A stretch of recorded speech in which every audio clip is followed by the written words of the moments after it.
Hello, everybody. Welcome back to Pack of Mics and Fire. I'm Brian, and I'm joined, as always, by Ryan. Ryan, how you doing?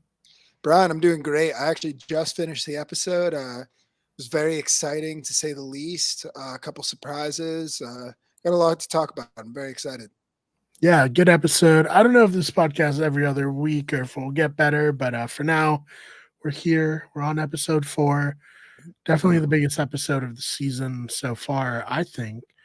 Yeah. Maybe you can argue the first episode, but I think this one was pretty crazy, pretty impactful. And I guess where do you want to start, Ryan? What are your opening thoughts here about this episode? Well, we could compare the first and the fourth. I mean, one thought that just came to mind from that is so in the first episode, right, we do see it's the first we see blood being shed, but also we see the internal conflicts of the two sides, right? That's all, it's like these two families within each other are fighting. That's this whole thing, right? Everyone's Targaryen. But even within the two sides, there's so much internal conflict. And I think we saw much more of that internal conflict at the end of this episode, as well as the consequences, right? It was also the first time we saw the dragons come into play. Um, so yeah, I would say episode 4, we kind of right.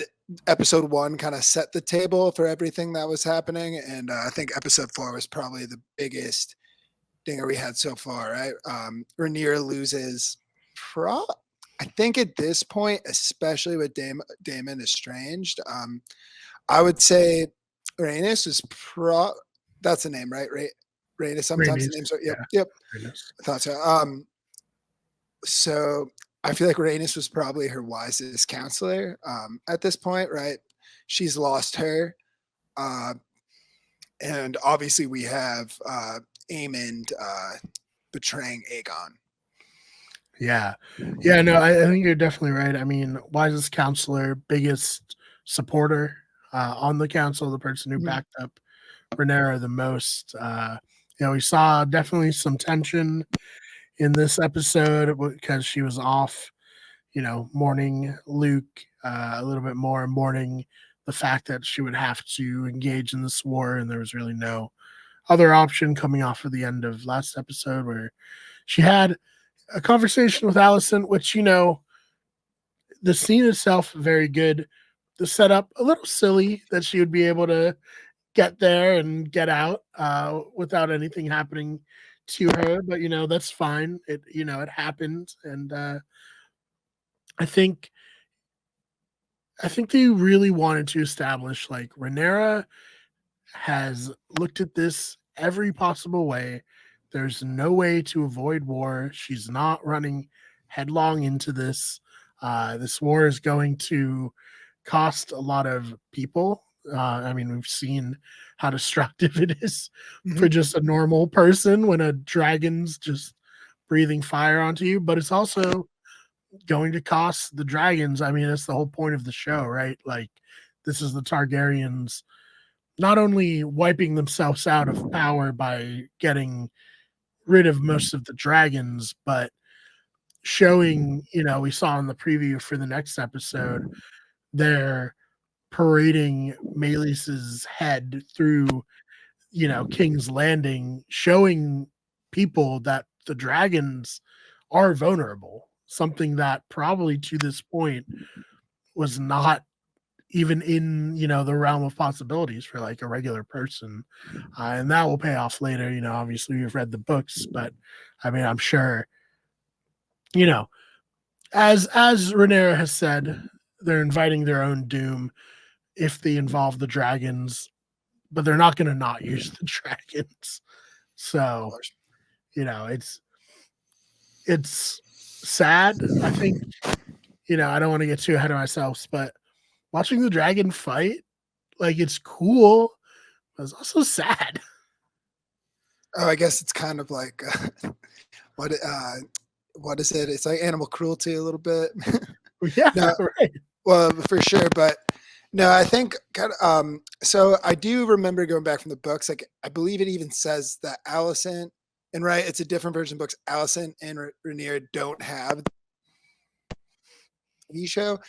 And I think it still says both of them are the type of people, despite their animosity towards each other, they've lived during a long reign of peace. They want to exhaust all of their options. Mhm. However, right, we clearly see that Allison reacted pretty emotionally, right? I think we see multiple like kind of indicators here that was her assumption that Viserys was talking about her son Aegon a little silly. Mm. Yeah, probably. But Yeah. right, she acted on it. So many things are in motion now. She can't admit she's wrong. There's no moving backward, right? Especially even if Allison is wise enough to do that, we know Aegon's too far in, right? We know Aemon is too far in, right? With the most powerful dragon, Kristen Cole. There's just no moving back at this point, right?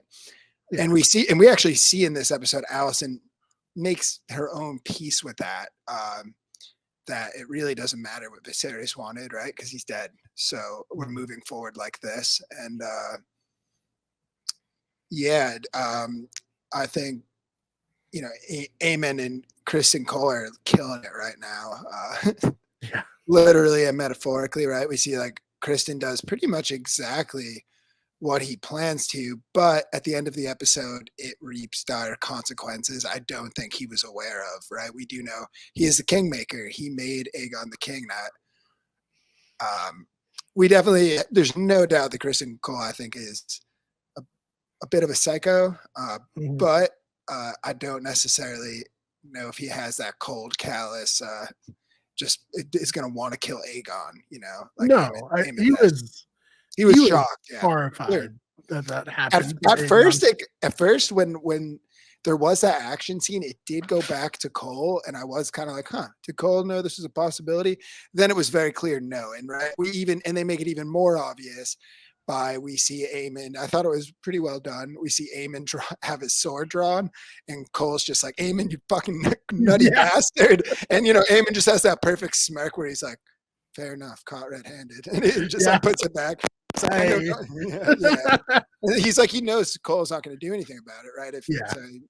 And he just goes and he just walks away. Yeah, Cole is clearly devastated. I mean, yeah, it's just all the consequences of their actions, right? And everyone, and the reason Allison and Rhaenyra didn't want this to happen is because they knew tons of innocents were going to die, and that's part of is Aegon. Very little regard for the masses, it seems. I think that's fair to say. I don't really know about Aemond. I would even say Kristen Cole, I definitely don't, not that he, disregards the masses, but he comes from a peasant background, somewhat of a peasant background himself. I think the son of a steward. So he doesn't necessarily have that that more global way of thinking. Viserys probably had through his grandfather, and then tried to bestow upon Rhaenyra, right? He's just reacting more. He's doing what it takes to win. He's not really thinking of what are the grand consequences of this. Yeah, and I can get Sir Christian Cole's like strategy here of like cut Dragonstone off from the mainland, but also attack the houses of her council to cause strife. There's already so much strife within the Black Council, but he does. It's really well executed, right? He takes out people of their small council, and he cuts them off, which there are ways around it, but it takes them a while to figure it out. So by the time they figure out, wait, why is he going after it's not one of the Rook's, Rook's Rest. Yeah. They're like, why is he going after Rook's Rest? It's like, because that's gonna cut us off entirely. Yeah. Then I believe he knows that's gonna prompt a dragon to come out, right? And we see that because we also see, I thought Aemond, I thought it was a really cool shot when they showed Vhagar rise out of like the woodland. Like that was really cool. planned that. Obviously, what they didn't plan for was Aegon, and I thought it was there's a lot of interesting stuff with Aegon there. Like for instance, like his brother speaking to him, and In Valyrian. yeah, Valyrian, and Aegon clearly doesn't really know what's going on. It's a bit of a So Aegon, we've all been there, called on in class to answer in a foreign language and just trying to, get through it as much as you can. So relatable there. He's like, "Si los dos no baños." Yeah, no, it does have kind of that feel. And even before that, right? Aemon's just kind of like, "No, this is what we're doing," and he's like, "All right, so you guys basically just went over my head and are treating me like a idiot." And he just looks at him like, kind of like, "Yeah, that's exactly what it is." Yeah. All right, we see where Allison's at, where she's kind of conflicted, and I think she is a little guilty, and she is like, should I put this kid on the throne? And clearly it hasn't worked in the way. She's still spiteful. Her father's off council. She doesn't have much counsel. He doesn't really respect her at all. But this version of Aegon, what is interesting, he does very much, I think, still care about his mother. He wants his mother to love him. He wants to be loved, just despite a lot of kinks. I do think he just wants to be loved, and he goes to his mother afterwards, and she just has no patience for him, and she kind of tells him the honest to God truth that I think hurts him the most, which is the best thing you can do is absolutely nothing. You are a placeholder, and that is it. Bad, and obviously hindsight is 2020, of course, but bad move here by the Blacks to not more, convince Aegon like you're very important to the war effort, but your claim is more important than anything. Your claim is the whole reason this is happening. So just like you have to stay here, because if you die, all of this is for nothing, and we're all gonna die because we've openly rebelled against Rhaenyra. So bad there. I mean, Larys tried to get him to stay. When Larys saw him in the last episode, like suiting up, he, manipulated him into just hanging around, which was good. Unfortunately, Larys couldn't get here. Interesting episode from Larys. I think, he obviously took note of the tea of the morning that 100%. Alicent was drinking. But I think he was a little surprised too when he was like, "Oh, like, don't you care about Christian Cole and he might die?"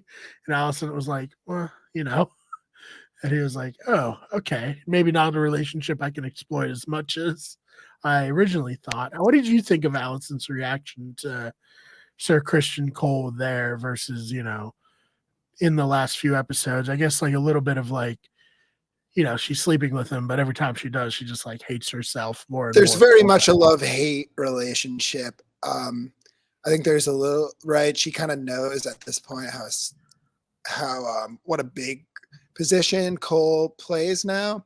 But I think she kind of knows that there, how do I say this? Basically that like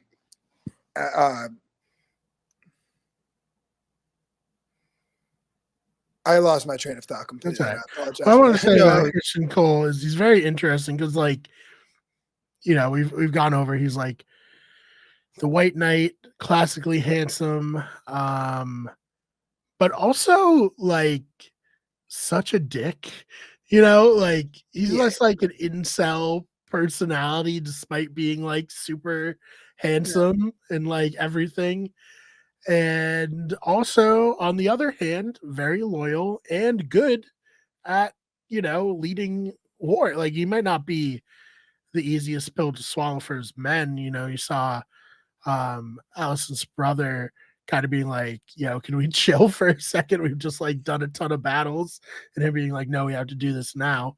But I also think the show is going out of its way to be like, what Christian Cole is doing is right and smart and probably winning the war for the Greens right now. But he is just such an asshole. Yeah. So sorry. kind of. Your mic. Can you try to reconnect? Try Uh, reconnecting it. can you hear me? Yes. All right. So what I was trying to say previously, I lost my train of thought for a sec, was that I think Allison has, kind of come to the unfortunate conclusion that she doesn't hold a lot of influence right now. Kind of like Chris and Cole, Aegon and Aemon are going to do what they're going to do at this point. I think she's kind of there's a certain coming to terms with her relationship with Cole as it is right now, where it's kind of like, yeah, I pretty much am just fucking this guy because I'm kind of lost and I'm just giving into what I want, and that's it. And I think I think there's part of her that knows, right, all the good things you said as well as all the bad things. Mhm. So I think it makes sense to me. She's kind of like, yeah, because if he comes back, she'll probably fuck him. And she knows that, right? And she doesn't feel Right. great. And she likes that, but she doesn't feel great about it. Yeah, And, she and it, knows. and if he but dies, I mean, yeah, takes it away. I think Solves the problem. I think there's there'll be some lack of safety and all of that, but like, yeah. So I that's why I think she's pretty indifferent to it. I kind of wonder if Laris is like, I think Laris just always likes to let everyone know, like, my finger's in your pie. Like, Yeah. I know exactly what you're doing. He's like, oh, Mhm. by the way, like, I'm still down for the only Yeah. feeds. Yeah, Like, right. he's like, I'm kind of pissed. Like, it sucks. I have a club foot and I can't Mhm. sleep with really hot chicks like you. But hey, I get it. You want to? I'm cool with you sleeping with a super handsome dude. I'm Mhm. down for that. I'm down for those feet. Yeah. So let's see. The other I think big thing was the acknowledgement by Rhaenys that Alan is not just the person who saved Corlys, but Mhm. also his bastard. As hinted at in the previous episodes with him and his brother, that they're, Corlys's bastards, with, his brother saying he owes Alan for more than just the saving him. Yeah, I'd say So this so. was just the show being like, yes, 100%. And he's his bastard. They didn't. Yeah, I mean, they pretty much did say it directly. She does everything Catelyn Stark, but she does say everything Catelyn Stark wasn't willing to say, which that is is true. it's not his fault. I'm pissed about it, but Yeah, you should give him the rewards. Don't yeah. you know? Yeah, it is interesting how they went about it with these guys. I know in the books, it's more kind of like implied he's probably their bastards. He does acknowledge them as Valyrians, but I don't think it's a Yeah. yeah. After she dies, yeah. After she dies. But right, it's to be assumed. I mean, honestly, it's kind of shocking that it would take her that long to find out. Rhaenys is a very smart lady. Mhm.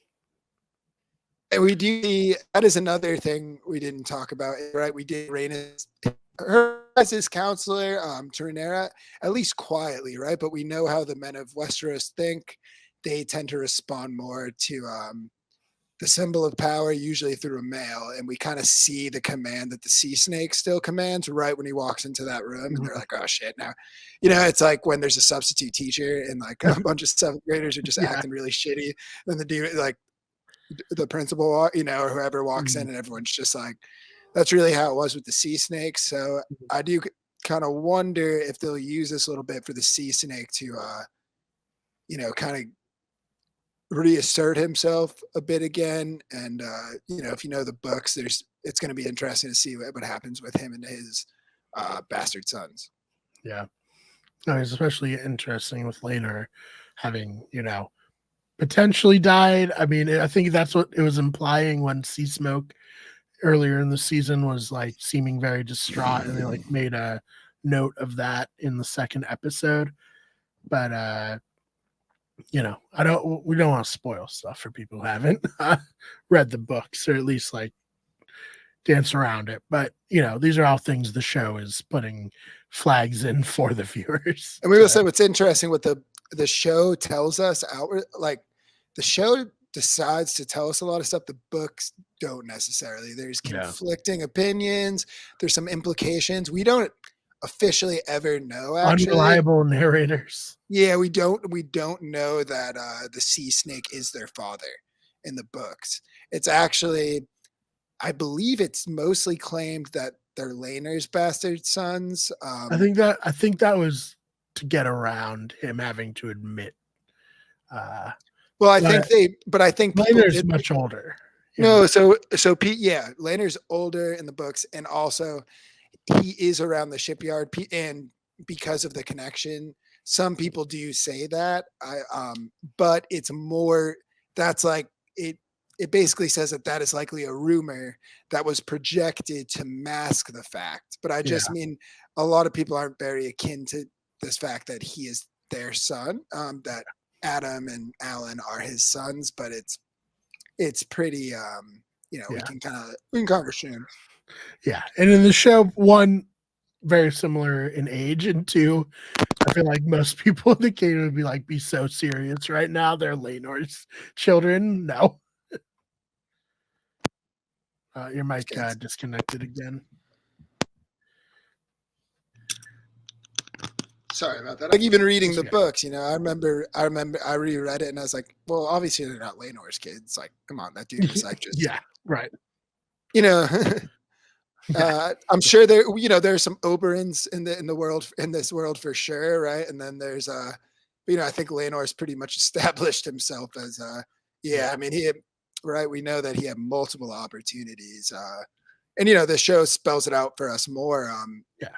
as where in the books it's kind of uh the strong boys, they're not, it's never fully admitted that they're bastards, right? Mhm. Because obviously they're going to cover that up, but we're watching it happen in live action. And I mean, it is pretty obvious. Like Yeah. there's no way in the book that they're not. Mm. Yeah, I think the book really likes to do like could be this, could be that, But it's on probably it. this. But the show's like, we can't do it. We need to just let people know because people will not understand Yeah. unless And unless we literally have Rainey's like holding Alan's face well, and yeah, then being like, I know Corliss, well, how do you do like a history thing? Like it could have been this, it Yeah. could have been that. And just like Yeah. close the door. We know they're not going to do that. Mm. Because like in the books, Rhaenyra's mother has black hair instead of silver hair because she's an Arryn. So like that's like the in-universe explanation to why her boys might have black hair. But It's all like stuff like that. it's pretty weak. I mean, Yeah. if we know, because she has blonde hair, Mm. we've never seen a situation, right? If you go through the entire House of Dragon where like two blondes make a a brunette with like a pug nose, especially when it's like a Valyria, right? And we Yeah. see what happens when Damon makes a kid with his the name Lena. Lena. Yeah. Yeah, so Who right, we showed up see, in this episode, which is nice. and honestly, it's way more obvious. Oh my god, I didn't even think, because right. So if we know in the books, it's safe to assume, I've looked through, I assume that the Valerians are not black in the books, or the, They're not in the books now. yeah, I've never, and actually I think there's Orain Waters, I believe he's in the Game of Thrones books. He's the master of ships. He's a Valerian bastard. Mhm. And basically she tries to pretend he's Rhaegar, right? So or Cersei. Right. So we know that he's definitely not yeah, obviously they're white. But so in this, it is, I mean, given anything's possible, but that's like, I didn't even think of that. Not only that they're blonde, it's just like, It's yeah, not, yeah, it's not possible. but The show one, probably just wanted to add more people of color, but two yeah, helps out with this storyline where it's like yeah. very I just obvious. said, I Yeah, just never thought about how it plugged the storyline more, yeah. where it's like, this is a, because in this, it's like, I mean, That's it's like, I mean, was it a understandable cover? why What Damon or was it a, Amon was so upset. yeah, it's like, was it a cover? Yeah, like, was it a cover up? In the books, like maybe, but also in the books, it's like, well, maybe they were just like, hey, this could happen. Mm, It is still pretty obvious, right? It's a little bit, again, it's like in the books, it's more of the version kind of where we see with the how we find out that Joffrey isn't Robert's son, right? It's like the seed is mm, strong kind of thing, like something that definitely could right? You're going to see something, you're not going to want to believe it. Mm. However, in this version, yeah, they did it in a very like clear. Viserys, the sea snake, they know, they don't give a shit. Yeah. And Yeah, I he thought doesn't that care. He even says in the first season, the sea snake is a great, history, yeah, yeah, history doesn't remember people who they actually were. It doesn't remember blood. It remembers names. And these are my grandchildren, and we're just gonna fucking move forward. yeah, and I think it's perfect. I think given who the sea snake is, I did really like believe that. I was like, yeah, this is probably what he would do. Yeah. He wants all the influence and power and wealth he can gain for his house. Yeah. Um, And I think he really liked Luke. I think the show kind of went out of its way to be like, that's like his favorite grandson. yeah, well, and I think again, it's probably, is it just like, his son has a place of influence. Is he just going to ignore his son, or is he going to, just better? It's probably better to him to be like, oh well, I know he probably didn't make a baby with a girl, but I mean, he's got a kid that He's he's saying is a baby. I'll Yeah, just, and he's gonna be the king consort. It's fine. yeah, Yeah, so it makes sense. But yeah, I mean, uh great episode for Ines, obviously. Eve Best, the actress, amazing in the role. I thought she brought a lot of gravitas to the role, really made you feel like in those moments where she's singing up to Rhaenyra to the council, where it's like in an alternate universe where she actually was the queen, she probably could have done a good job at it. And just, yeah, really phenomenal there. But very excited to see more of Alan in this, and Corliss's reaction to Rhaenys dying. It's going to be really, really big. yeah, that's going to be huge. And I definitely agree with like Rhaenys. And again, it's kind of like it was like the last like real voice of reason she had, right? She kind of had this wisdom that was kind of grounding Rhaenyra from dealing with all of this. Mhm. In kind of a spiraling way. And we know that like kind of the only kind of counselor she's gonna have left. I think it's setting up for I can't think of her name right now. The lady that Damon was previously had a baby with that died. Oh, not Mm. Missandre, Mysteria. Yeah, yeah, Lady Misery. I think it's kind of setting that up, right? We're going to see that Renew is really lost, and yeah, for sure, we definitely see like yeah, Rhaenys. She did a great job with that role, and she definitely there's something that seemed very like distinguished and prolific. She seemed like very much just a lady of great dignity and like influence. Yeah. I honestly, I always thought kind of. I think what the people that were against her being royalty, I mean, for sure, I think what they were most worried about was putting the sea snake on the throne because that's Right. basically what, right? And I think in the show, it really sees them as a more equitable balance, like power couple. But a lot of things are implied in the books. He's So also much older than her in the books. yeah, in the books, He's we definitely 30, know that. he's like 17 when they get Yeah, married. and they are like a power couple for sure in the books.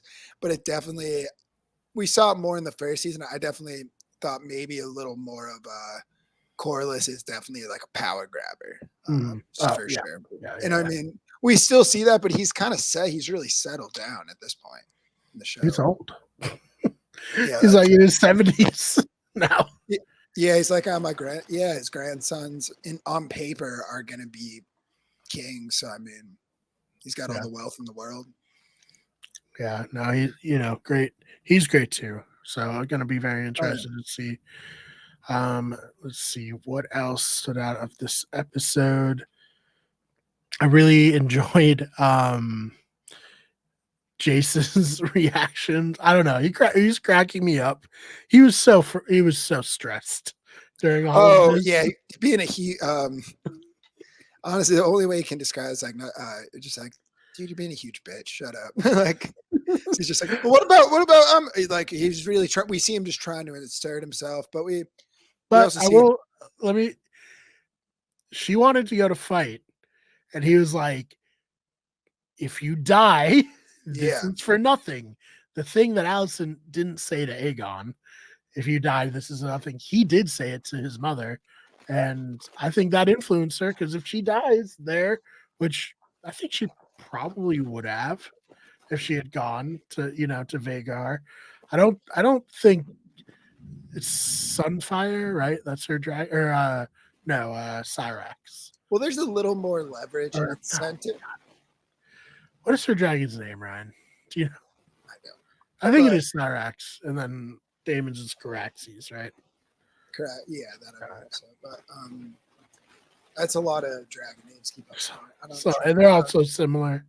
yeah, I don't really trouble myself a ton with that. But I was just gonna say, I think it's like different kind of leverage between the two. Where I think that right, Jace kind of knows that if Rhaenyra dies, yeah, he's the heir, but I think he knows that She his needs to get on the throne first.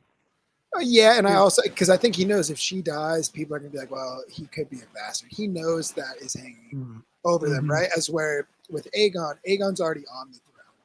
Yeah. Allison, you know, I do think in the show they've kind of shown Allison is probably most weary of Aemon.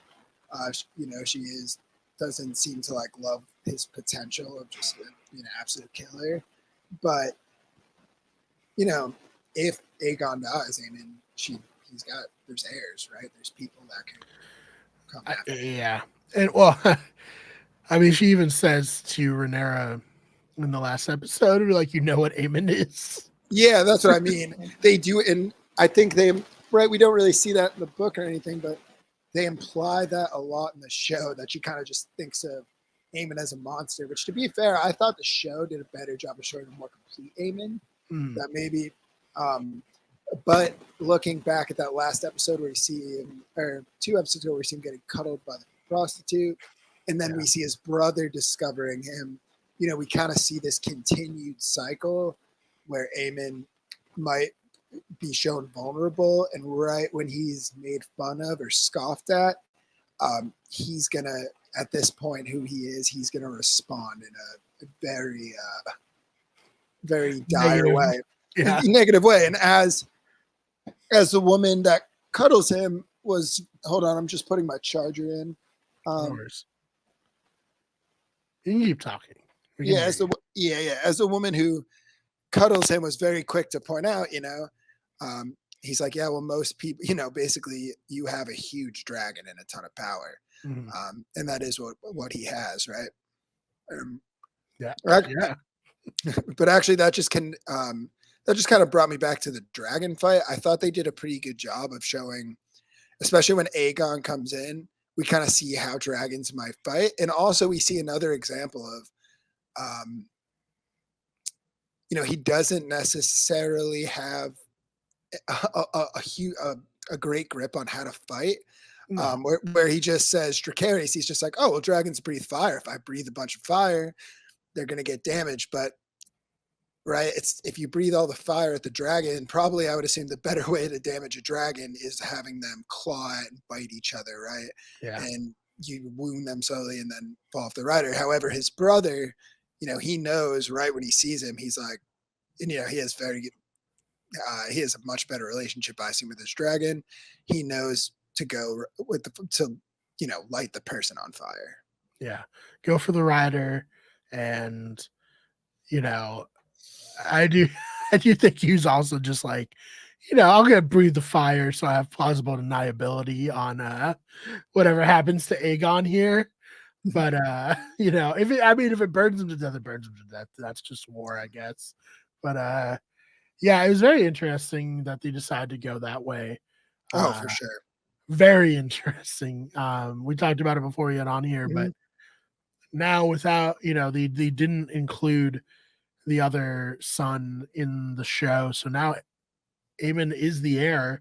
I'm sure that'll be described in the next episode. And, he was making a power play for the throne. And, we saw Rhaenyra telling Jace about the prophecy, the Song of Ice and Fire. We see Aemon pick up the dagger from a field of fire, and we know that he's very good in, speaking Valerian, would assume reading it too. Is there a chance we're going to find out that he sees the prophecy on the dagger going forward? I think probably yes. Yeah, I think. Yeah, I think so too. So a lot of layers to this. I like it. I know people get very upset, like it has to be just like the book. I don't agree with that. I think it's No, very I interesting. think like you well, I think like you said, removing the other kid, it does make sense. It is a new way to look at it. And it just I think I said this before, like a lot of shows they just don't tend to go with the canon work. It just is what it is. Um, to stick to it completely. But I also think for the show, uh, yeah, I think it's also even looking in the books, it's plausible to me. Like it's like, oh, this probably didn't happen, but it could totally have been the case, right? We Mm, don't, you know, Aemond is a little more calculated than that usually. Like in the books, it probably wouldn't. Right, it's not going to get him necessarily to the throne. But like, would I be super surprised if he was like, "Oh, maybe I injured my brother, and then I kind of can take, you know." Because I take think it. in Yeah. the books, right, it's more. It would be more to become like what is it, king? So I feel like in the books they call him Kinslayer for killing Luke. They Um, do, yeah, they but do. they didn't do that in the show. I don't know why. Are you sure they didn't mention it all in the first season? I Um, don't. I don't. I because that ends or with no, it him ends. It saying ends in the first season. I mean, the beginning. Yeah, you're kind of right, but I think it's just kind of implied like again. how that is. There is a different unfolding of events in the book as well. Mm, Um, like uh, by the time I yeah. think by the time that happens, I believe Damon has already taken Harrenhal in the books. Right. Right. Eamon did that shit on purpose in the books also. Like there was no accidentally killing his No, but he did nephew. say, yeah, but he did say he felt bad about it, and that Oh he was, sure, yeah. and he made the he. I think he admitted it was a mistake, but yeah, he was like going after him. He's like, I'm gonna kill him. Yeah. Whereas in the show, I think very much not even implies, it's just pretty much like, yeah, he didn't mean to do that. Um, but you play the hand you're down. I don't think he's losing sleep over it either. And what's kind of interesting is in the books, like you said, with that, and it's almost like right doesn't is it I think Otto says to him at the beginning, you have to be more patient because your Yeah. brother isn't. And we do know that Aegon is very impulsive, but I would say that up to this point we kind of saw Aemon in a certain way to at times demonstrate a little more patience at Yeah. times. In the books there are more glimpses of his anger and how Yeah. it can impact him. And we'll see that a little later. Speaking of which, I mean, I guess we could talk about Damon and Alice Rivers a little bit. Yeah. I thought But the Alice, I do want to also call out Otto has such a banger line in the books where he's like, "You only lost one eye. How could you be so blind?"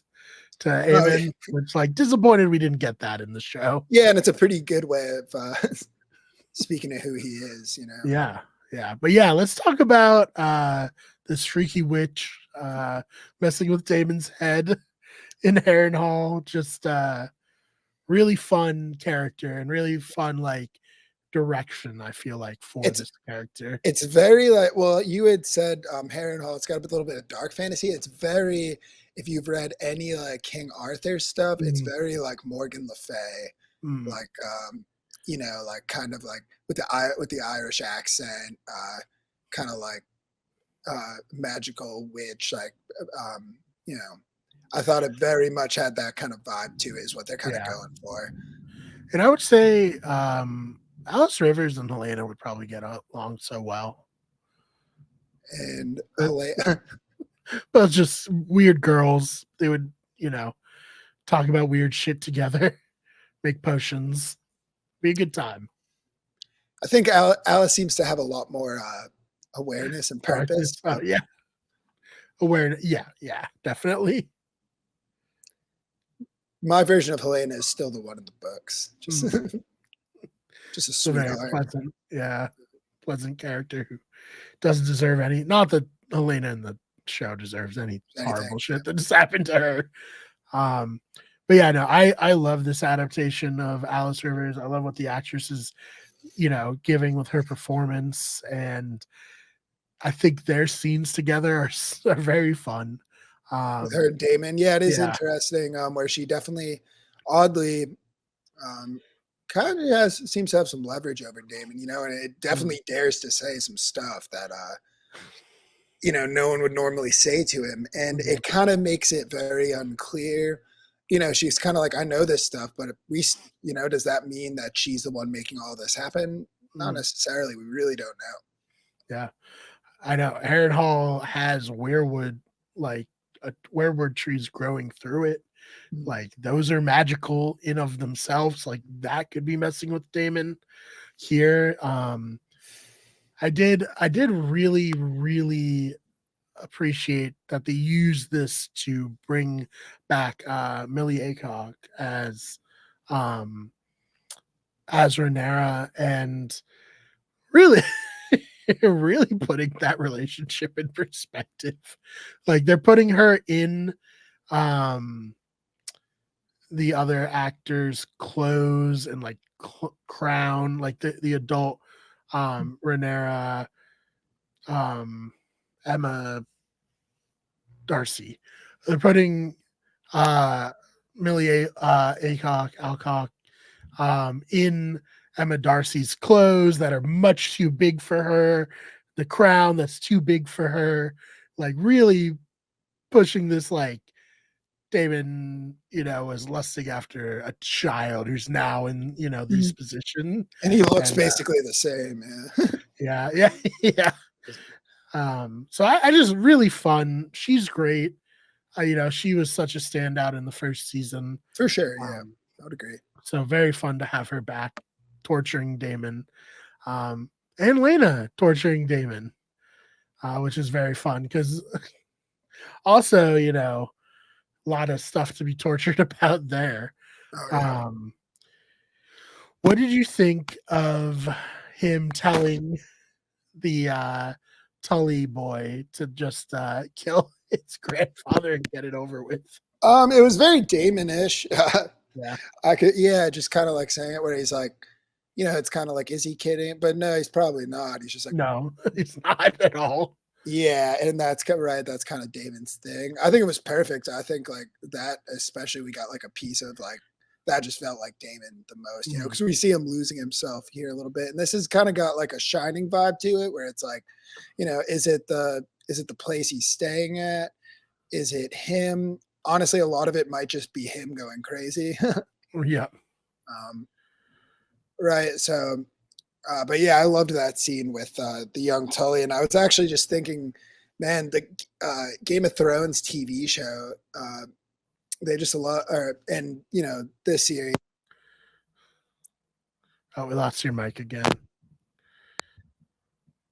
They're not. They don't think too highly of the Tullys, or at least they don't paint them in No, the greatest. not the heirs. They're so mean about you know, Callan's brother like is not a joke in the books. I think Yeah, he's a complete joke.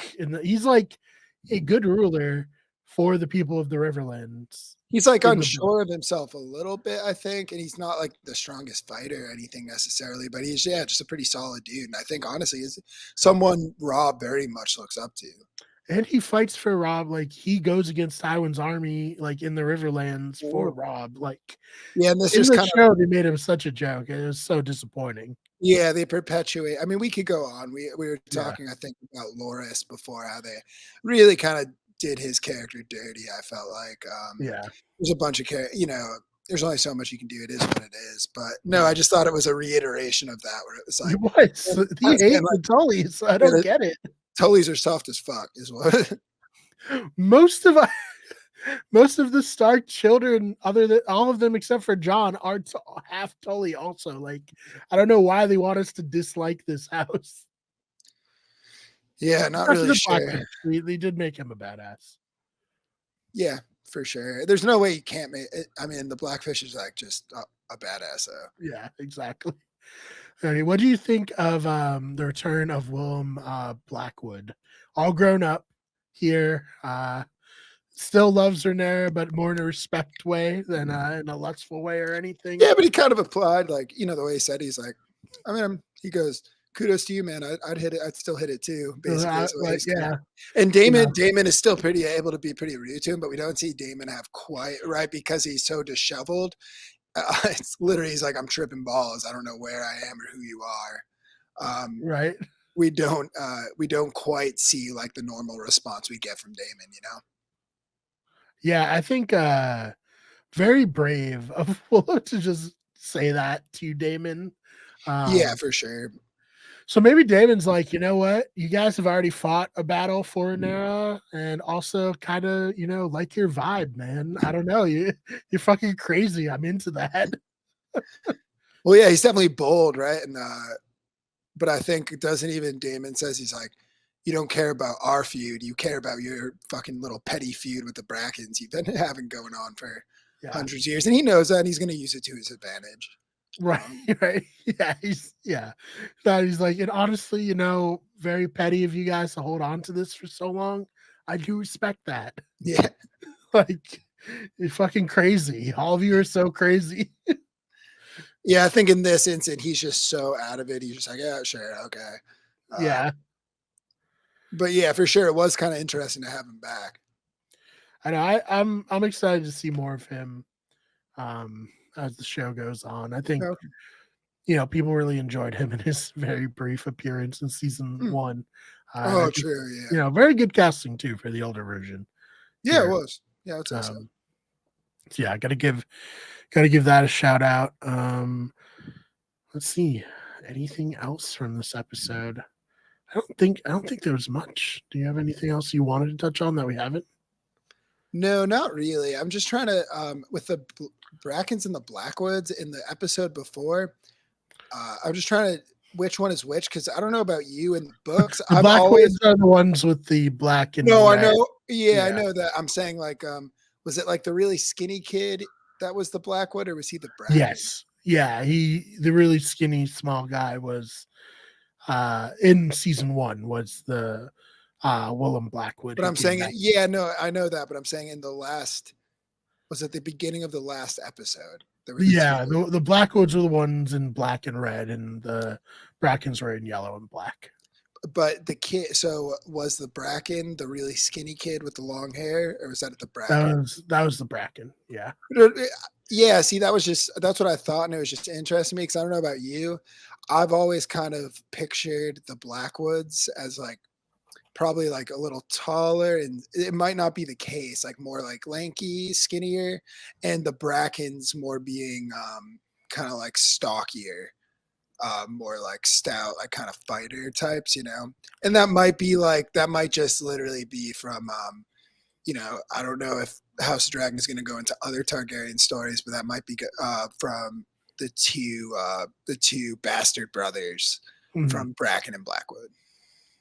Yeah, I guess we'll have to see. I guess I haven't really thought too much about